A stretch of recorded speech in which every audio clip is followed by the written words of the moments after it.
যদি সংস্কার সংস্কার করে আমরা এই আলোচনা দীর্ঘ থেকে দীর্ঘায়িত করতে থাকি, দীর্ঘতর করতে থাকি, তাহলে কিন্তু স্বৈরাচার, যেই স্বৈরাচারকে বাংলাদেশের মানুষ, সকল মানুষ, দল মত নির্বিশেষে, শ্রেণী পেশা নির্বিশেষে সকল মানুষ একত্রিত হয়ে এই দেশ থেকে বিতাড়িত করে দিয়েছে, যদি নির্বাচন প্রক্রিয়া দেরি হয়, যদি সংস্কার আলাপ আলোচনা দীর্ঘায়িত হয়, তাহলে সেই স্বৈরাচার সুযোগ পেয়ে যাবে আবার দেশের মানুষের কাঁধে চেপে বসার।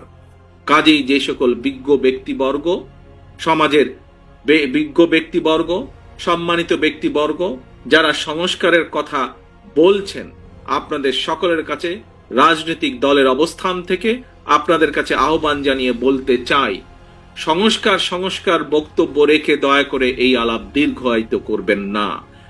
কারণ আপনারা আলাপ যত দীর্ঘায়িত করবেন, দেশ তত বেশি সংকটের মুখে পড়বে।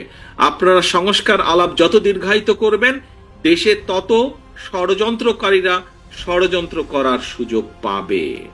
সংস্কারকে যত দ্রুত বাস্তবায়ন করা যাবে, দেশকে, দেশের মানুষকে তত দ্রুত আমরা বিপদ থেকে রক্ষা করতে পারবো। কাজে আসুন, এই সংস্কারকে বাস্তবায়ন করতে হলে উপায় একটাই।